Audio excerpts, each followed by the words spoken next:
Los humanos migramos porque en el desplazamiento anida nuestra esencia. Las palabras han sido siempre nuestro lugar de encuentro. Y este año también lo serán. Nos reuniremos con esos amigos que, aún estando lejos, son parte de esta misma historia. En la 14ª Fiesta del Libro y la Cultura seremos nómadas que reunirán lenguajes, miradas, voces para narrar las historias que cada uno ha recolectado en su viaje personal. Octubre 2 al 11, obra invitada de la literatura universal, El libro de la selva. Participa ingresando a www.fiestadelibroylacultura.com. ¿Hacia dónde será nuestro próximo viraje?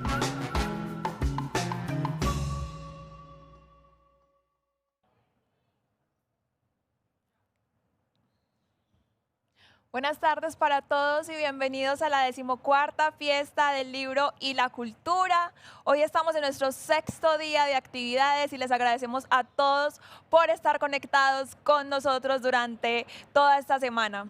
Les cuento que vamos a iniciar las charlas, la franja de las charlas de la tarde, y estamos muy emocionados porque hoy tenemos dos conversaciones muy especiales para nosotros. A continuación tendremos la memoria de la cámara para el olvido humano.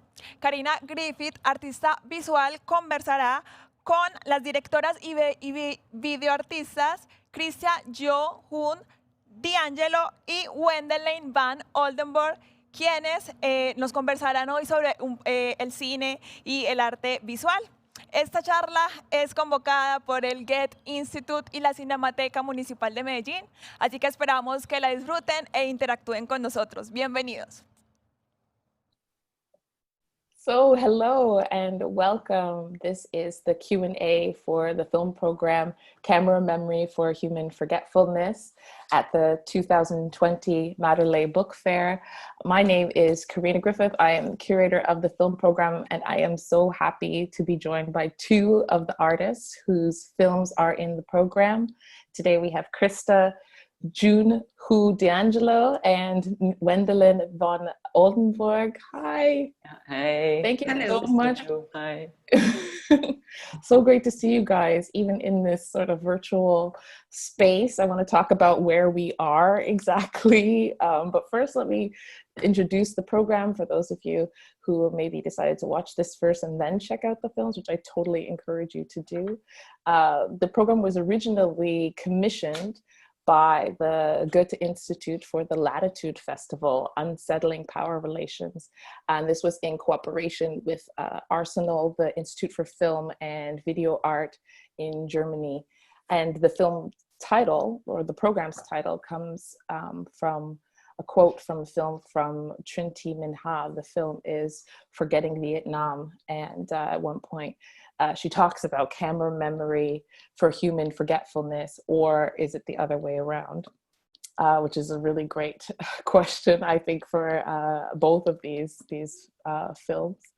And really this sort of meditative exploration of repair that was in Trinh Minh Ha's film, I see in all of the films, so including the work of Christa and the work of Wendelien.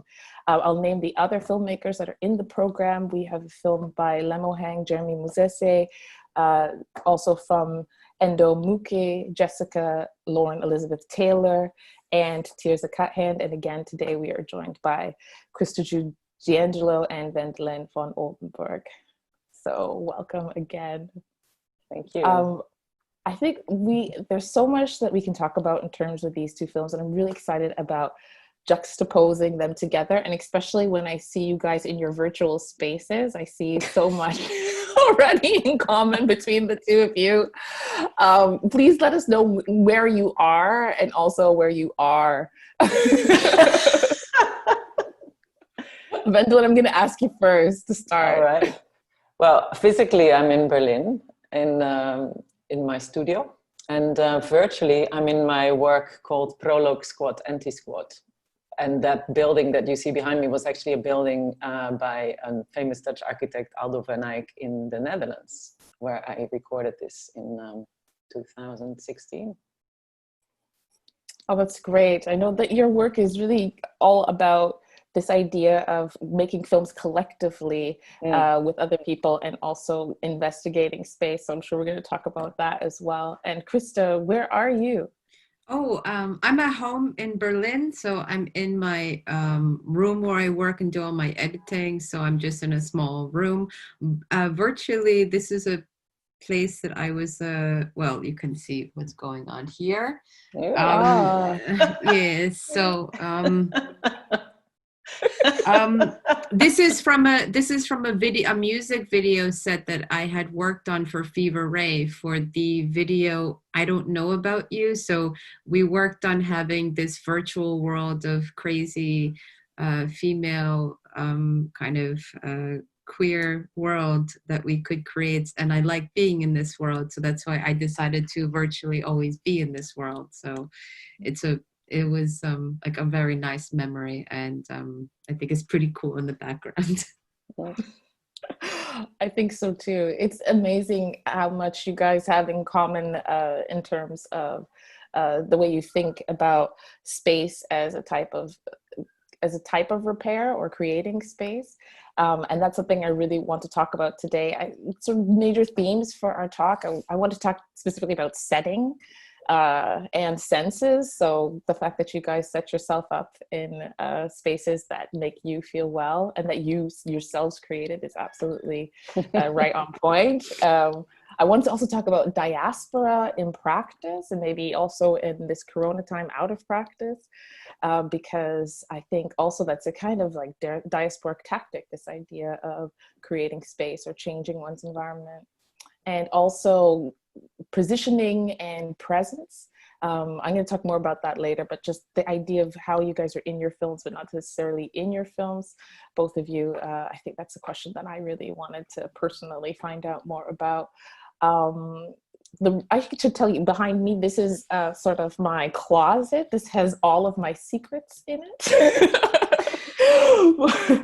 But yeah, I just it makes me, something about wood calms me down. So that's even though I move around a lot, I carry with me like heavy pieces of old furniture because it kind of grounds me and makes me feel well. So I also chose one of my favorite spots to be in to talk to you guys.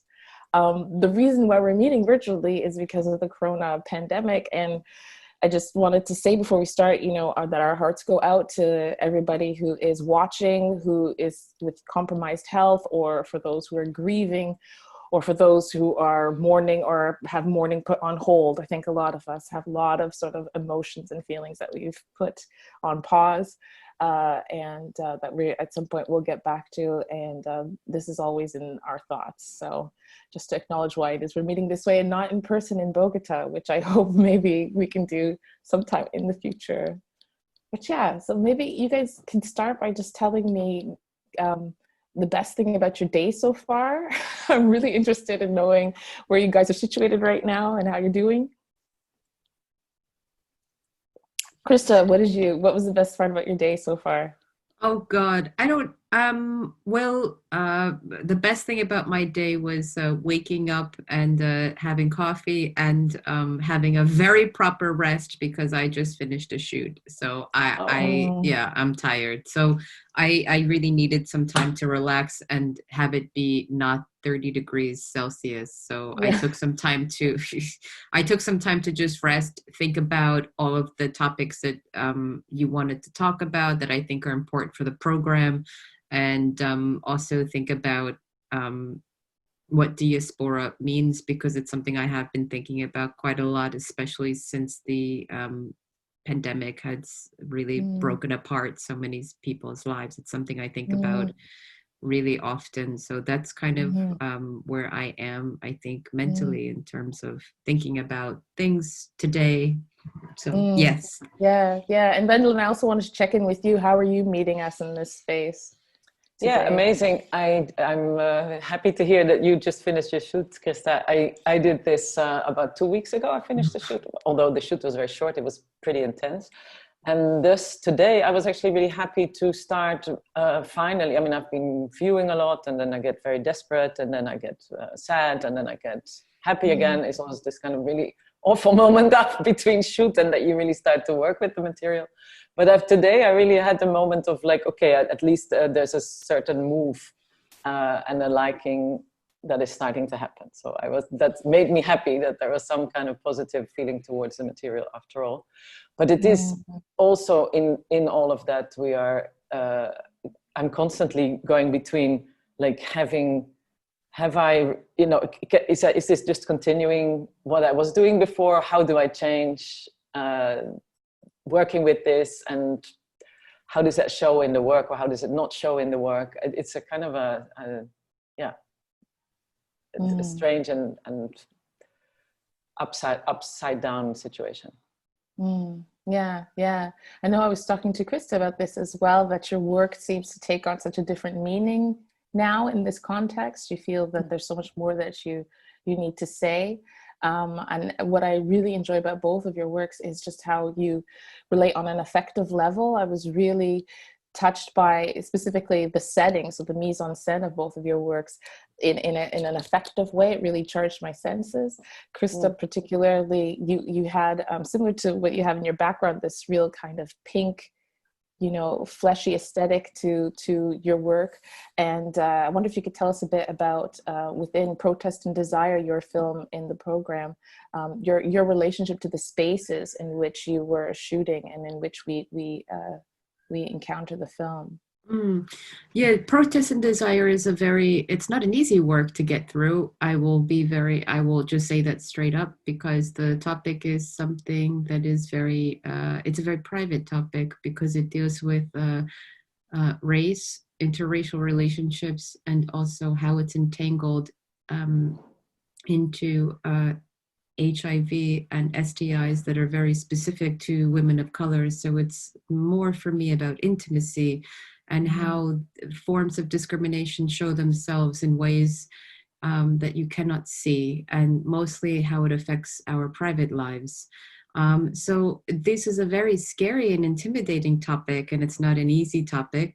So I thought about different ways to think about how to have the audience be very, how they can relate to the material, even though they may not have a relationship to the topic. So what I did was I thought about so much about memories of mine that, maybe I was at the river at night and looking at a lot of swans, looking at cherry blossoms at night. And because I was taking a lot of walks at night, things became more clear and more vivid for me, because for me, darkness represents things that you cannot see in the daytime. For me, I see more and I understand more about what I'm dealing with, or I can relate to more things when I'm in the dark, because no one's looking at me, no one's paying attention. You're sort of invisible, but you notice things that you'll never see in the daytime. So for me, darkness was a way to kind of separate myself from being seen. And so Protest and Desire is so much about things that you do not notice. And so I wanted to kind of make sort of unremarkable or very understated images be somehow you could kind of relate to that a bit more. As my protagonist, as Lillian's talking about things that are quite private and very intensely personal, that deal with race, that deal with HIV, that deal with migration and displacement and all these kinds of discriminatory things. That's quite intense. So and these are things that happen every single day and you cannot see them. So I thought about, well, how do we see them? Where do we experience them? So sometimes some of the images were somewhat very romantic, and in certain moments, they are also very unremarkable. You're looking at a wall and you're looking at scratches on the wall, or you're looking at just tables. So it's so much about small details. And for me, the video work is about the small details that you see, but you also do not see. They're somehow invisible. So that's what I thought about. And of course, some of the imagery is very romantic and very, I wouldn't say it's kitschy, but they're things that are they're very passive. So we had scenes that we went to a fun fair. You see like big teddy bears, you see things that don't necessarily attack you. They're somehow very inviting. And that's how I wanted the audience to experience this work, because it is intimidating subject matter. So that's how I wanted to kind of feel the screen and the experience of the audience. I wanted them to kind of be able to relate to the work and kind of understand and feel that they themselves could also be in this position. So that's how I thought about the images so much. Yeah, that's really something that comes across for me, is this through the lighting, through these multi-dimensional pinks that you use, this desire to really lean into the film, this feeling that you're part of a very intimate conversation, and that was really strong for me. Wendelien, in your film La Javanaise, I also feel that it's about this idea of what is hidden, what is unseen, and I also had the feeling that I wanted to come close to the screen when watching your film, because I felt like there was things that happening in the corners that I wanted to know what was going on, especially when you had sort of the wider shots. Maybe you could also tell us a bit about your relationship to the setting, the actual space of your film. Yeah, I treat location usually as another character, just a character in the film. And in this case of La Javanaise, it is a complex thing, because I filmed it in the Tropenmuseum, which is like the ethnographic museum in the Netherlands, in Amsterdam, which used to be the colonial museum. And I put characters in this museum that feel uncomfortable. And they, of course, align also this discomfort of the environment with me, because I'm the one that puts them there. And besides of that, I'm also culturally related to that position.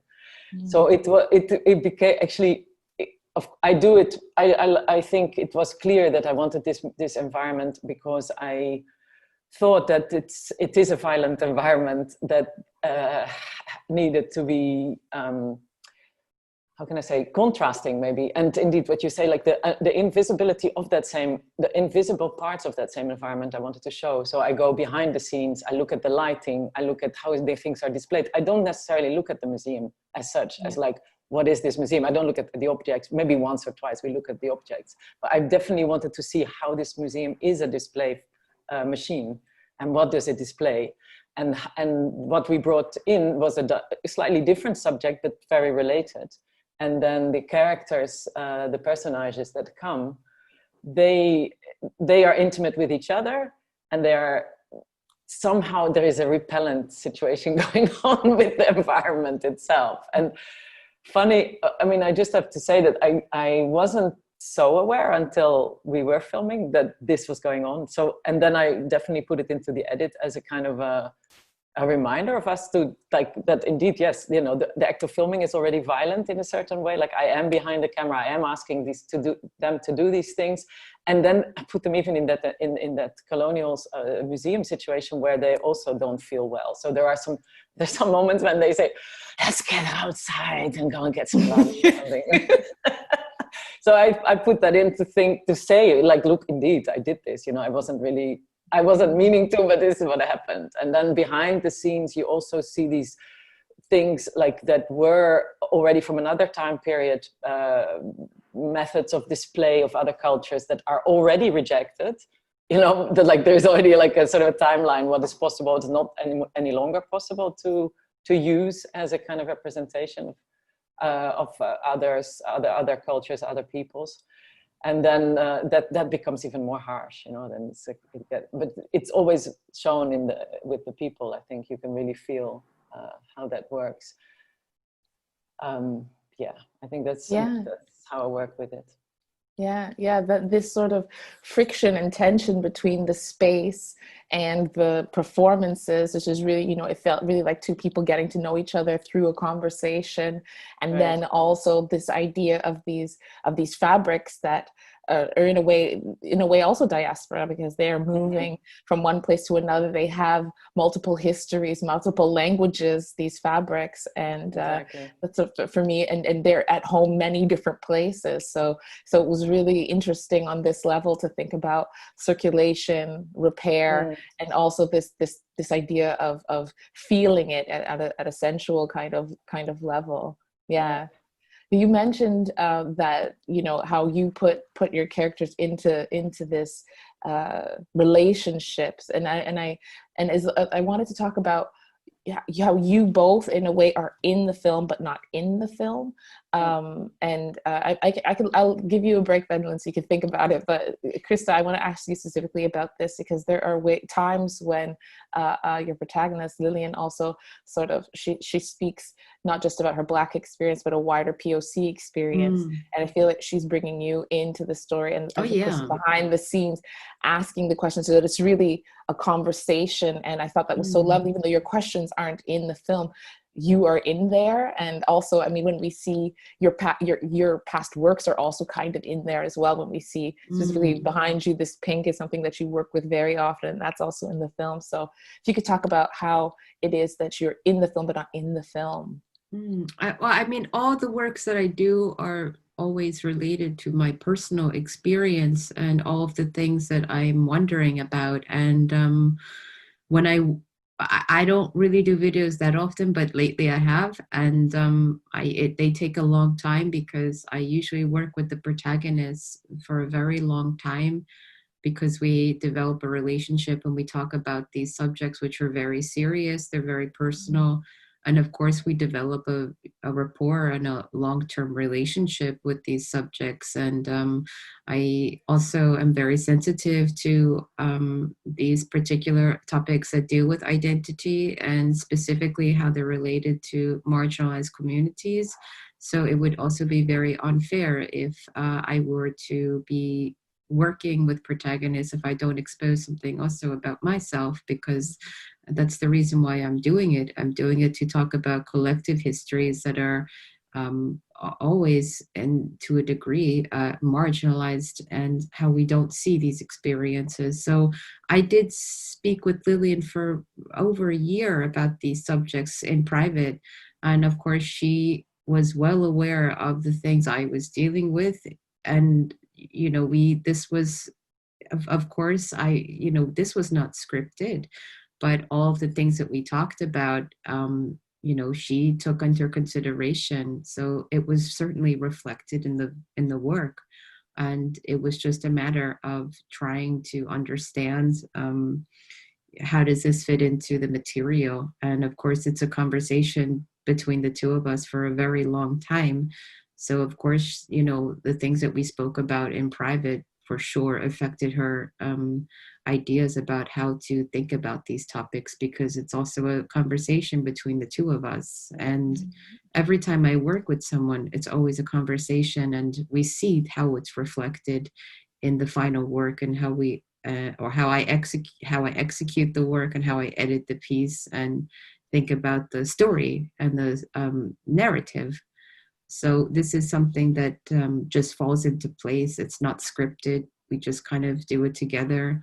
But it's definitely something that we build, and I do it for sure together with the protagonist. It always happens this way. But for sure, you see me in there very much. I can say that whenever I do a work like this, because it's so intensely private, the people who I choose to work with also behind the camera are also, I always make sure that they have a relationship to these topics personally. So my camera woman, Julia, had a very serious relationship to these topics. And also my sound designer also could relate to these topics. So I always make sure that we are all on the same page, because we all know what this is about. Because of course, when Julia was filming, she knew exactly what she also wanted to contribute with her images and what she saw also that people do not see. So this is quite important because it's a collaborative work. You work with a small team and it's a private topic. And because I've worked with Lillian for a long time, I was definitely sensitive to who would be behind the camera and who would be working with her, because it's a private topic. It's a sensitive one. It's one that deals with race, with gender. I could be very, I really wanted to have the right person So I was very confident with Julia. It worked out fantastic. And the sound designer was also fantastic. So Sum and Julia were a great match with Lillian. And at the end of the day, we all had a fantastic time. Even though the subject was serious, we had a really fun time getting to know each other. So it was a really big pleasure at the end.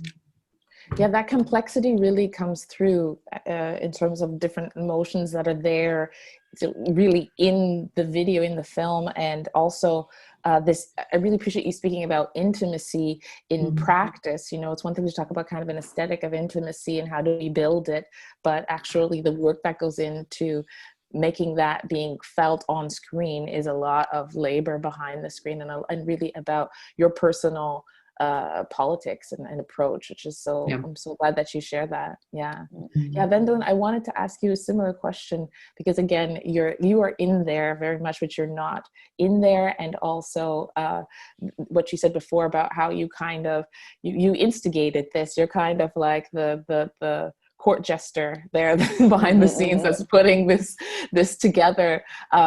Can you talk about that role that you play in as also as a character in this film? I think it's really nice to hear, Christa, that the things you say about how one works with protagonists, because I feel exactly the same. And also for me, behind the camera, in front of the camera has to be sort of almost interchangeable. There has to be some kind of, you know, everybody is involved and interested in the same topics. In this case, I work with far less intimate, well, they are intimate, obviously, because it's always about people's lives and their personalities and their positioning in lives as well, but maybe through different expression. But it's exactly the same. I mean, in La Javanaise, actually, both Charles and David are very good friends of mine, actually. And the model, Sonia Wanda, I got to know, and we spent some time together, like months before the shoot, and went to visit several museums and just like managed to get to know each other a little bit. And then finally she came because she lives in Oslo. She came for the shoot. She didn't know Charles, but they got on really well, as you can see. This is also something very nice that happens on the set. And I also wanted to remark that I script nothing, so it is indeed the same, that things generate during filming, and that's how the piece starts to be alive and to become something. And I guess indeed, I mean, I can only say that myself is always in there in initiating, putting together, and having, like, creating the conditions, I suppose, for that filming and that shoot. And I have this, like I just told about this thing, that I suddenly started to realize what position exactly I was taking there. And then how do I make that clear also through an edit and through the film, like that I'm not, that this is not just sort of happening, but actually I am responsible, and I am of a particular background there with the subject. Like that's what I need to position as well. I need to make that clear. So I think I try to find moments in the day of filming where these things become clear, and then I just make sure that they are in the film. And so there was another moment when it's such a funny moment when they start dancing, and they just say, "Oh, Wendelien will kill us," you know, because they just feel like wanted to do something else than filming with me. And I just thought that was really amazing. Yeah, it was just really wonderful that they can be seen having that position. That's Charles and Sonia together.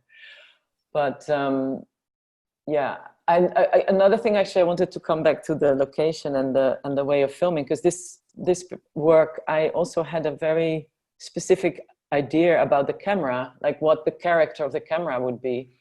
And it sort of, it was moving completely randomly, like you would pick up the camera and it would swing everywhere, running behind the protagonist and then putting it down again once the protagonist stops, and then try to focus. And then when it was particularly with David going through the museum as a guide almost for us to see that space. But every time he would stop, we tried to focus him. But the moment he moves again, the camera gets picked up again. And so you never really settle in what that space is or how it's really, what it should do. It's really what it does in between, the the moments and what kind of in between spaces and moments you have there, rather than focusing on what it wants to do and what it should be doing. Oh, that's really evocative, this idea of the agency of the camera, or how the camera can also speak to a type of mobility or a way of thinking about movement. That's really interesting. And maybe it connects as well to wanting to think and talk about diaspora. I mentioned how I like to have heavy furniture with me, and I really had to think, is that sort of a diasporic thing, that I need like this, something heavy to hold on to? This question has got me really thinking, as it's one of the thematics of the Mendeley Fair. And I wanted to just read one short sentence from the text that was translated into English for us. And I'll read just this one quote. We humans migrate because our essence is nested in displacement. And I just wanted to pull out that one text because I loved the visuality of nesting. I loved also this idea of displacement, which I find is something also happening in both of your works, that there things that are sort of being untangled, or as I said, juxtaposed, friction, you know. But yeah, to put it in the form of a question, just this idea of diaspora, how do you feel that it affects your work or your practice? Maybe I'll ask Christa to start. Yeah, this is a complicated question. Diaspora is something that I have thought about very seriously for a long time. And definitely when Lily and I spoke initially for that year, I mean, Lily and I also had this in common, because Lillian has spent so much time in Germany. She's not really, when she goes to Uganda, where she is born and raised, she also feels like she does not belong there anymore, because she now is technically, as she said, she's German. Not really, but in a way she is. So that's something that her and I were talking about, and I think it will become more of a topic in the future as more people travel, as more people leave, and as more people have to seek different places to live in out of necessity. And that was something that for Lillian was a serious issue, why she had to leave Uganda. And for me, personally, I was born in South Korea, but I was not raised in South Korea. I was raised in the United States. And I had went to school in Poland for college. And now I'm in Germany for over 10 years. So, of course, there are multiple things I think about when I think about identity, because I don't identify really with being Korean, despite I may look like that. I don't identify like this to a degree, but it's the way that culture is shaped and the way people project on you because you look a certain way, that you must be that way. So of course, I'm always confronted with these kinds of ideas about culture, about identity, and through diaspora and through very, let's say, multi-layered histories, how they get tangled up with having to leave a certain place. So I think about this all the time, and definitely I try to be very positive about it, because I think you know something the other people don't know, because you can have multiple conversations with different people, because, well, my family's Italian and they're very proud to be Italian. So I identify very seriously with this, because this is my culture, how I was raised.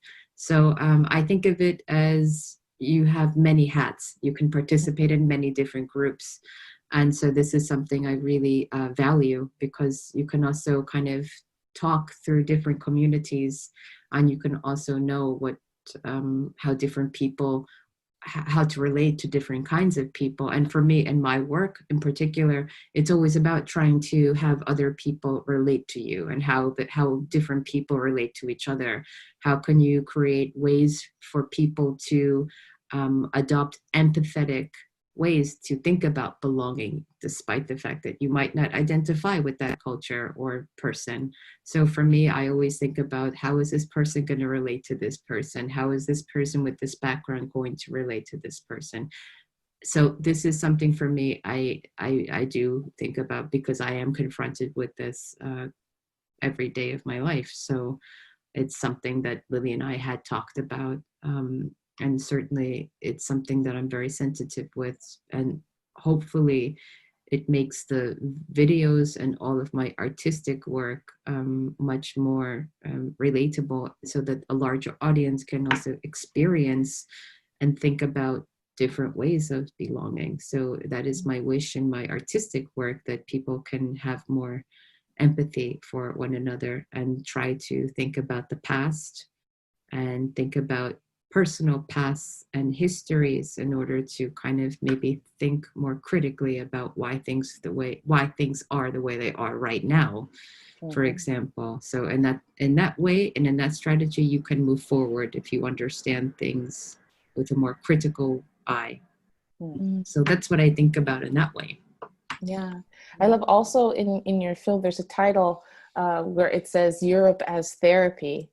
And that really stuck with me, this idea that Europe could be a therapeutic kind of place. And also this play, the idea of a medical therapy, the fact that Europe also brings the possibility of better health and longevity. And but for me, it was really more of an exchange, that in exchange for maybe migrants who are able to have a better healthcare, the exchange is people like Lillian, who gives so much back in terms of a patient kind of explanation and being such a model for so many. So for me, this idea of Europe as therapy, and this idea of diaspora somehow how connected.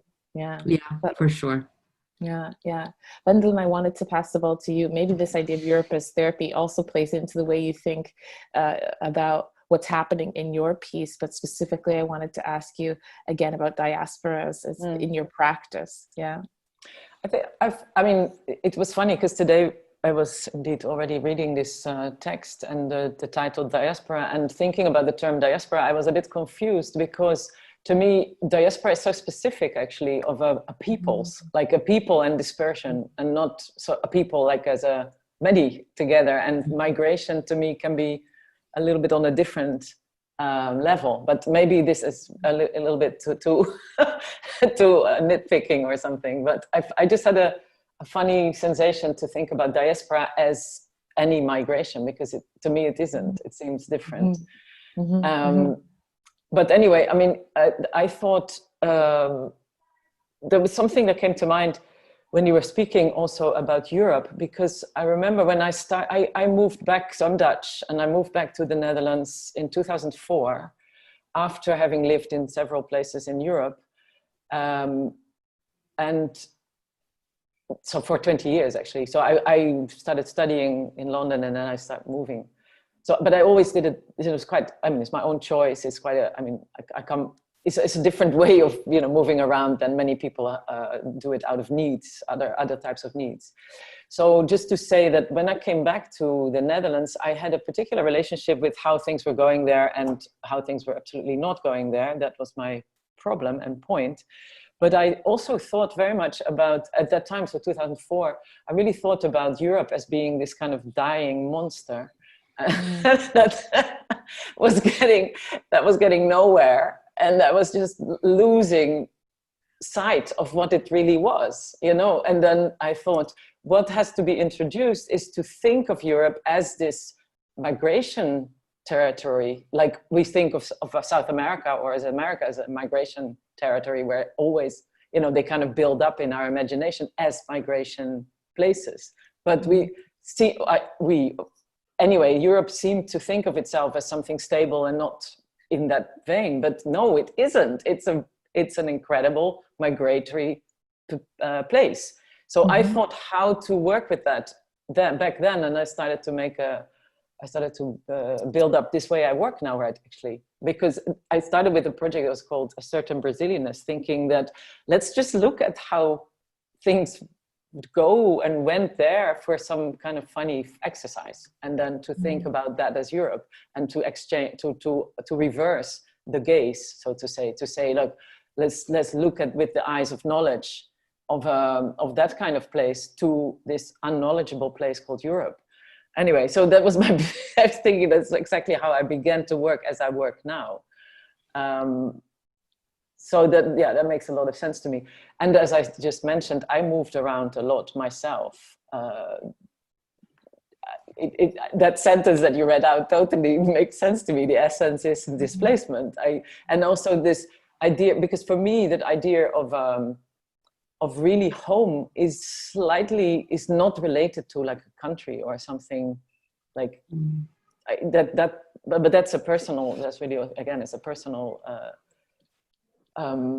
particularity, I would say. But you do see that I did like also very much how it was articulated that is not only something that is to do with country and a nation, but also gender and what you relate to. So even I feel that in the text there was a very positive note about where we are right now, how we can actually feel that these things are open. We choose our own position within that dispersion and moving and keep on going, rather than settling for a dominant position that's been imposed on you from birth. Let's say your nationality, your gender, your whatever. So I thought that was really interesting to see that also as a form of migratory positioning, like to be in that sort of movable space always, and not having to succumb to what is imposed as indeed like what you have to relate to, what you have to identify with. Mm-hmm. Yeah, I think it's really productive to also question what we mean by diaspora, and actually, to be specific, it's diasporas. And I think that plurality is really important in terms of thinking about that complexity, but also to question what is Europe. And I think that I could speak from my position. I am a Canadian. My family comes from the Caribbean, specifically Guyana. Before that, Barbados, and before that, we're not really sure. But I always say I'm from Guyana because that's the first place my family chose to be from. But for me, I'm a kind of child of immigrants here in Germany. And coming here, there's this sort of Selbstverständnis is understanding, okay, we know what Europe is, but for me, just as Wendelien, what you just questioned, what is Europe? Are we talking about the monetary EU zone, so everybody who uses the euro? Are we talking about the participants in the Eurovision contest? Because not all of them are really actually part of Europe. Are we talking about soccer, a Champions League? I mean, what is Europe actually? It seems to be also something that shifts and moves depending on the needs of the conversation, and yet it gets to hide behind this guise of being something stable. So I appreciate very much this question of, what is Europe as well? Yeah, that's really, really important. Yeah, definitely. I could talk to you guys forever. I really wanted to talk more because you started when I asked you how you're doing right in this moment, in this point in time. You both mentioned that you're working on films, new works that you both just came either yesterday or a few weeks ago from another shoot. So I wanted to give you guys space. Of course, I would love to know what you guys are working on now, and if you want to tell us where we can next see your work. I'll ask Christa to start. After last year, when I finished Protest and Desire, I vowed never to do another shoot for at least another 2 years, which I had to take back very recently because I don't like it. But I am working on a new video called Mother Night, and it deals with it's a fictitious story based on 3 murdered vampires that are dealing with coming back in the afterlife to find redemption. And they are all dealing with the consequences of war history and how war violence and how Western colonialism and Western domination is always connected to patriarchal violence in particular. So each vampire is trying to resolve something very hidden in their past that's connected to shame, and it deals with the post-war reality in South Korea and the overseas adoption that happened as a consequence of war in the 1960s. So this is a fictitious work, but I did use, with permission, the movies The Housemaid, 1960, Hanyo by Kim Ki-yeon, and Lady Vengeance from director Park Chan-wook. So I have their I'm very gracious for their blessing and very happy that they allowed me to use these very iconic movies. And I shot new material for Mother Night, and it does deal with yes, the colonial time period and how collective histories are dealing with Western domination and patriarchal violence. So that will be opening up on Halloween. Oh, so quick. I know, October 31st, and it's a part of Forecast where I'm nominated for as a mentee. Yes, mentee. So it's going to be digitally presented for Forecast. So I'm really excited about it. And yes, I look forward to it. Oh, that sounds so great. I'm so excited about that. And I'm also so excited about how you're breaking open sort of these filmic archives and bringing films into another context. I'm so excited about that. Yeah. Yeah, that sounds so great. Wendelien, tell us what you were working on a few weeks ago, if you feel ready to share, or just maybe tell us, the feelings in it. Yeah. No, I was doing a one day intensive shoot with 5 young women, of which 3 are forming a band, and 1 is a poet, and the other 1 is a historian. And what I wanted to work on is very complex, because I felt the need to think about the mixed background history that we have with the colonies. So like there is a lot of people in the Netherlands living who coming from this Indonesian Dutch background, and this particular presence that has been since Second World War, actually it has been since the independence of Indonesia, which happened after the Second World War, is related to a lot of power structures that are, of course, formed in colonial times, but it also is related to race and racial issues and class, very much class issues. And it has such a silent history in the Netherlands, this particular migration group. And there's many more things to say about it, because as it also happens, 2 of our right-wing leaders at the moment come from this particular history. So it's complex and difficult, and I just thought it's worth paying attention to it and studying something together. And I chose to work with these young women, they're all around 20, 21, maybe 1 is a little bit more in their 20s. But I thought it's really interesting because I love that that age group is so much, there is such a different understanding of things. So I really like to learn from them, and to relate to these issues that for them is all personal and all like in their lives. But it's at the same time they approach it like in a different way than I would, and I love interacting with that. So yeah, that's it. And what will come out, we'll see in a little bit. We'll I'm showing this first in Sonsbeek, which is an exhibition that takes place every 4 years, more or less. And it was delayed, thank God for me, because I would have had to have it ready in June this year. And I really wouldn't have been so connected to what I was doing as I am now. So it will be next April that it is opening. And the other one thing that I did want to say actually is that it was so strange. I mean, to develop a piece in the way that we do in this time that we couldn't meet people was so strange for me, and so different and difficult.